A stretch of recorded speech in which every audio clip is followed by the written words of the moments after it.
Chapter 86 The Flight. Sitting on the pavement, glinting in the sun, was a sleek white airship. For so long, those white ships had filled the robot with dread.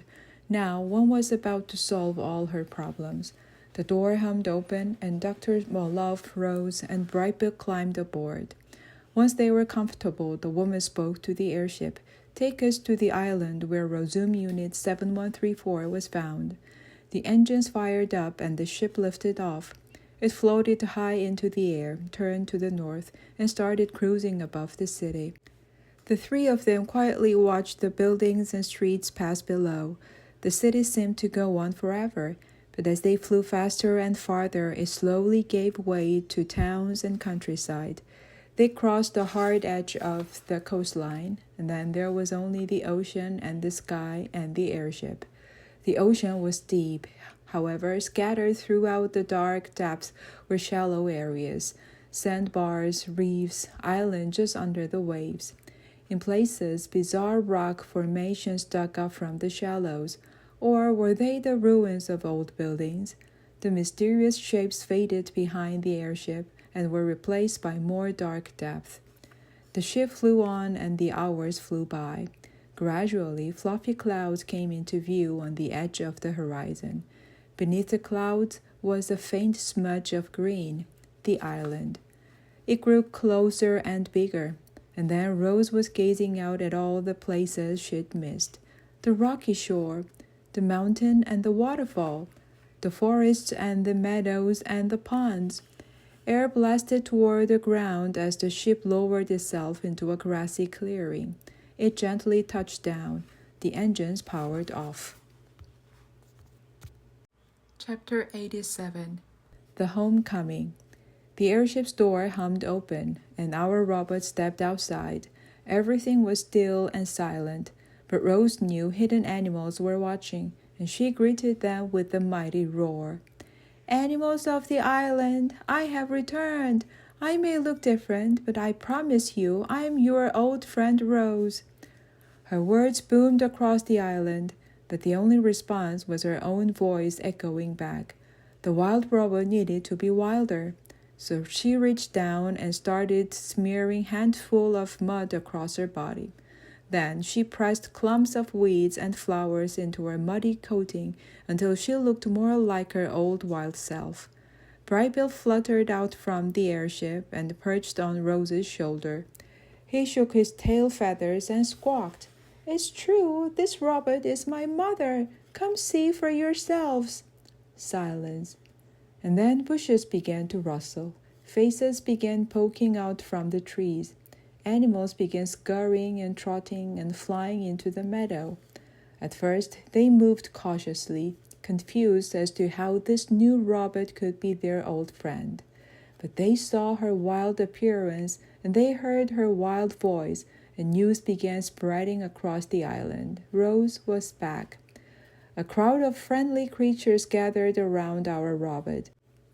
There was Brightbill's flock, and the beaver and deer families, and Fink the fox, and Swooper the owl. Bears came lumbering down from the hills, and fish jumped off from the ponds, and vultures circled above. Even the nocturnal creatures crawled out from their burrows into daylight to join the celebration. Oh, how good it feels to return from a long journey and find your friends and family waiting for you. But, reader, sometimes we return to find that things aren't exactly as we left them. As you know, the wilderness can be a harsh place, and while Rose was away, it had claimed its share of her friends. The robot saw the raccoon's lumpkin and bumpkin, but not rumpkin, nor did she see Broadfeet the moose or dig down the groundhog. Other creatures were missing as well, and so, like many of our homecomings, this one was bittersweet. Chit-Chat the squirrel came bounding through the grass, chattering on and on as usual. "I always knew you'd come back to us, Rose, but I never imagined you'd gain so much weight, although I guess I've gained a little weight myself anyway. You'll have to tell me all about your adventures when you get a chance. I'm sorry for talking so much. I'm just so excited to see you again." geese and beavers and deer and fish and squirrels and owls and bears and turtles and otters and raccoons and woodpeckers and opossums and moose and foxes and every kind of creature from every corner of the island were coming to welcome back their dear friends Rose and Brightbill. And watching it all from the airship was Dr. Malov. Chapter 88. The Final Farewell. Everyone, I would like you to meet the woman who designed me. Rose walked over to the strange creature standing by the ship's doorway. For most of the island animals, this was their first time seeing a human. They squinted and sniffed and whispered to each other, trying to understand how such a frail old woman could create such a big, strong robot. Dr. Malov started speaking softly to Rose, and then Rose started speaking loudly to the crowd of animals.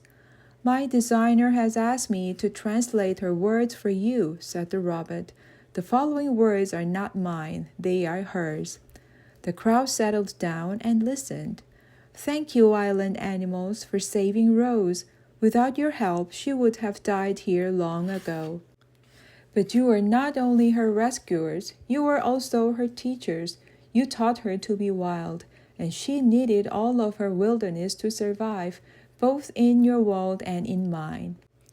As I look around at this wild paradise, I finally understand why Rose tries so hard to get back here.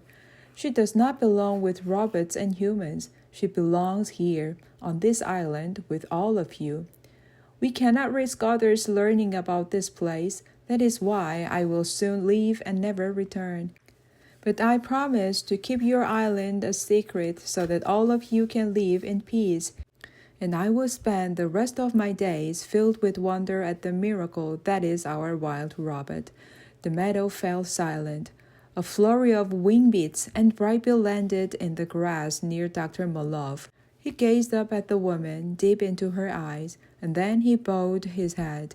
Then the other geese in his flock bowed their heads. Crown Point the buck bowed his head. Pinktail the opossum bowed. Mr. and Mrs. Beaver bowed. The lizards bowed, followed by the turtles and the frogs. Like a wave rolling through the crowd, more animals bowed until every head was lowered. They were showing respect for the woman who had created their dear friend Rose and who had brought her back to them. Dr. Malov turned to Rose. Do you understand why I can't return? She said, her eyes glistening. It's for your own good. I understand, said the robot. I only wish we had gotten to know each other a little better. Dr. Malov smiled and pulled Rose into a hug. She didn't mind the robot's coat of mud and grass. Wrapped in each other's arms, they both felt something like love.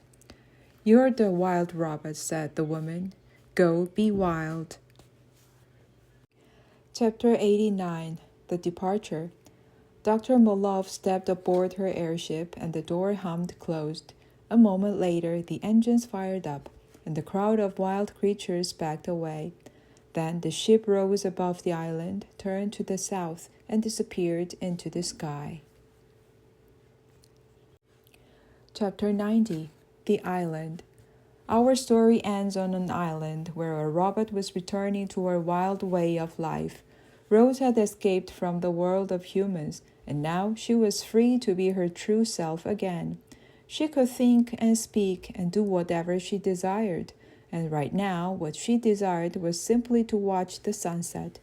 With Brightbill on her shoulder, Rose hiked past trees and meadows and streams and climbed up the mountains to the very highest point of the island. Then our friend sat on the slanted rocks of the peak and watched the sun slowly sink behind the ocean. If you're like me, reader, you still have a lot of questions. How long will Rose live? Will she ever see another human or another robot? What joys and sorrows lie ahead for her? Rose still had some questions too, but now she also had some answers. Our robot knew where she came from. She knew the life she was supposed to live, and she knew the life she wanted to live. As Rose sat with Brightbill, she slowly turned her head, scanning the island, taking it all in. The last rays of sunlight streaked across the treetops below. Animals scurried through the shadows.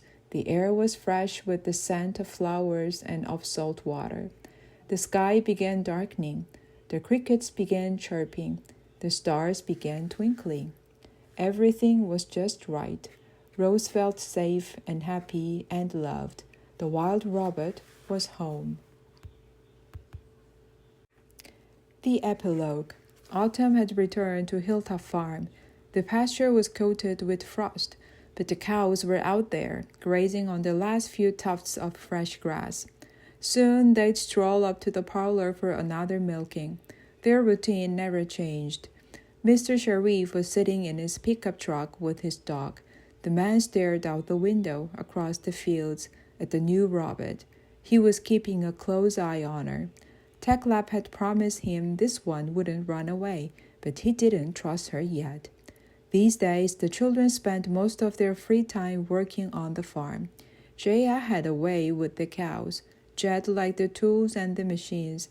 They were walking through the farm buildings together when they heard honking sounds in the sky, and a flock of geese glided down to the pond. For weeks, geese had been stopping by on the migrations. But there was something different about this flock. They flew in perfect formation, but they were led by a small, graceful goose. The flock calmly floated on the water. After a while, the leader shook his tail feathers, beat his wings, and fluttered over to Jaya and Jed. The goose stood in front of the children. He gazed deep into their eyes. Then he craned his neck around, plucked out one of his feathers, and laid it on the ground by their feet. Jaya and Jed looked at each other and smiled. The children had been waiting for this moment. They'd always wanted to know how Rose's story would end, and now they finally knew. The wild robot was back where she belonged.